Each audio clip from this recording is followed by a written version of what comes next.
व्यवस्था मंद पड़ी तो राहत पैकेज के नाम पर मोदी जी की तरफ देखने लगे और मोदी जी 20 लाख करोड़ इन 2020 लेकर आए।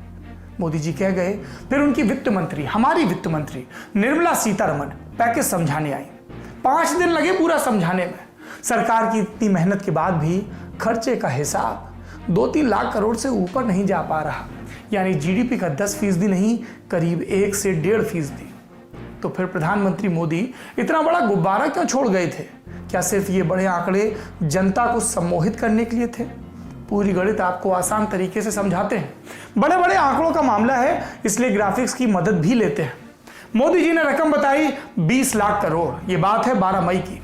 इससे पहले मोदी सरकार ने 26 मार्च को 1,70,000 करोड़ के पैकेज का ऐलान किया था। कुछ छोटे ऐलान और थे, सब मिलाकर कितना हुआ? 1,92,000 करोड़ पहले का। अब पीएम मोदी के ऐलान के अगले दिन वित्त मंत्री खर्च का पहला हिस्सा लेकर आई। कुल खर्च गिनवाया 5,94,550 करोड़। दूसरे दिन का हिस्सा 3,10,000 करोड़। तीसरे दिन का हिस्सा 1,50,000 करोड़। चौथे दिन का हिस्सा 8,100 करोड़ और 5वें दिन का हिस्सा 40,000 करोड़। इन सबको मिला दिया जाए तो भी 20 लाख करोड़ नहीं होते, इसलिए जोड़ा गया आरबीआई की लिक्विडिटी वाला हिस्सा 8 लाख करोड़ का। सब मिलाकर कितना हुआ? लगभग 21 लाख करोड़, यानी प्रधानमंत्री मोदी के 20 लाख करोड़ वाले आंकड़े से भी ज्यादा। लेकिन ये सिर्फ गिनती ही है, ना तो सरकार की तिजोरी से इतना पैसा खर्च हुआ है और ना ही ये पैसा जनता के पास पहुंचा है। तो फिर हुआ क्या? ये समझने के लिए सरकार के आर्थिक पैकेज की शैली समझनी होगी कि राहत पैकेज आखिर होता क्या है। मोटे रूप से 3 तरह के पैकेज सरकार देती है। पहला राजकोषीय, हम सरकार को टैक्स देते हैं, सामान पर भी टैक्स लगता है। फिर सरकार की कमाई के और भी जरिए हैं, जैसे वर्षों पुरानी अपनी कंपनियां बेचना वगैरह। ये सब पैसा सरकार के राजकोष में इकट्ठा होता है, तिजोरी कह लीजिए। अब मंदी या आर्थिक संकट में सरकार यही पैसा किस तरह वापस कर दे, टैक्स छूट या कैश ट्रांसफर या कोई और खर्च, तो इसे राजकोषीय यानी कि फिस्कल पैकेज कहेंगे। दूसरा फाइनेंशियल या वित्तीय पैकेज, इसमें सरकार बैंकों से कहती है कि आप अर्थव्यवस्था में लोगों को कर्ज देना शुरू करें। सरकार नियमों में ढील देती है या कर्ज लौटाने की गारंटी भी खुद ले लेती है। और तीसरा होता है मौद्रिक या मॉनिटरी। इसमें अर्थव्यवस्था की हालत देखकर रिजर्व बैंक ब्याज दरों में कटौती करता है ताकि लोग लोन लें और बाजार में पैसा पहुंचे। कोरोना संकट के बाद से आरबीआई ने कई कदम उठाए, जिससे बाजार में 8 लाख करोड़ रुपए आने का अनुमान है। आए या नहीं, कितने आएंगे ये पता नहीं, क्योंकि बैंकों से लोन तभी लिया जाता है जब धंधा बढ़ाना हो। लेकिन अभी तो सब कुछ ठप सा है, बाजार में कोई कर्ज लेना नहीं चाहता, क्योंकि आगे क्या होगा इसे लेकर कोई पक्का रोड मैप नहीं है। ऐसे में कोई जोखिम उठाने को तैयार नहीं। 21 लाख करोड़ में 8 लाख करोड़ माइनस कर दीजिए, बचा 13 लाख करोड़। अब इस 13 लाख करोड़ में ज्यादातर वित्तीय पैकेज का हिस्सा आता है, यानी एमएसएमईज या दूसरे सेक्टर को दिए जाने वाले लोन को बढ़ा दिया गया है। लोन सरकार नहीं देगी, बैंक देंगे, फाइनेंशियल इंस्टीट्यूशंस देंगे। सिर्फ कुछ मामलों में सरकार गारंटी देगी। पैकेज का ये हिस्सा कितना है? करीब 11.5 लाख करोड़। लेकिन इसमें भी सरकार का कोई खर्च नहीं है। सरकार ने मनरेगा में पैसा बढ़ाया, जनधन खातों में पैसे डालने जैसे कुछ फैसले भी किए। खर्चा इसमें ही हुआ। कितना हुआ? बिजनेस टुडे में बर्कलेज रिसर्च एजेंसी के आंकड़ों के मुताबिक करीब 1.5 लाख करोड़ रुपए का खर्चा हुआ। और ये कितना हुआ जीडीपी का? 0.75%, यानी पैकेज था जीडीपी का लगभग 10% और उसमें से सरकार ने कितना खर्च किया? 1% से भी कम। सबसे बड़ा और असरदार फैसला मनरेगा को लेकर किया है मोदी सरकार ने। इस साल के बजट में सरकार ने मनरेगा को करीब 61,000 करोड़ रुपए दिए थे।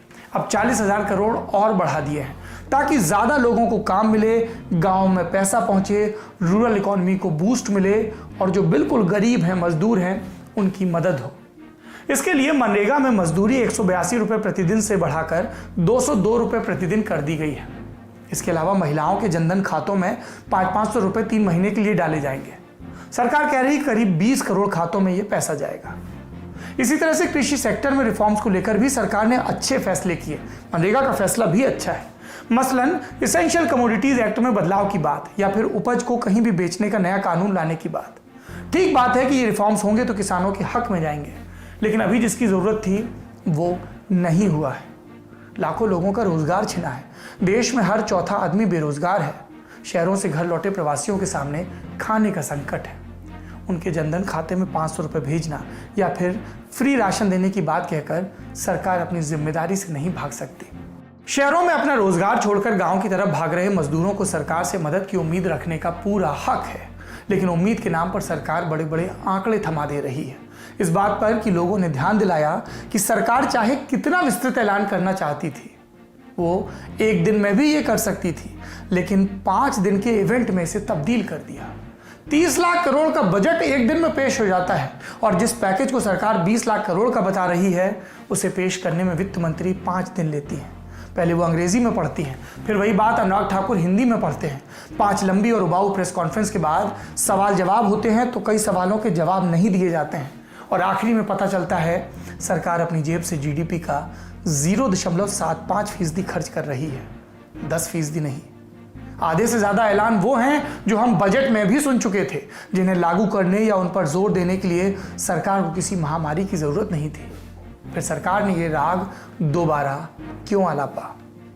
नीति निर्धारण सरकार का काम है, उसके पास हिसाब है कि खजाने में कितना पैसा है, उसके पास जानकारी है कि नियम कायदे कानूनों में कौन से बदलाव किए जा सकते हैं, कौन से नहीं।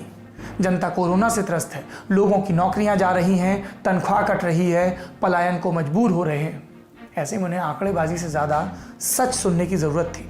अगर हमारे पास अर्थव्यवस्था का 10% खर्च करने को नहीं था तो हम उस ऊंचे दावे से बच सकते थे। सड़क पर चल रहे मजदूरों ने आंकड़ों का वो जंजाल नहीं सुना जो वित्त मंत्री ने 5 दिन प्राइम टाइम टीवी के लिए बुना। उन्होंने सुना प्रधानमंत्री मोदी के मुंह से निकला 20 लाख करोड़, अर्थव्यवस्था का 10%।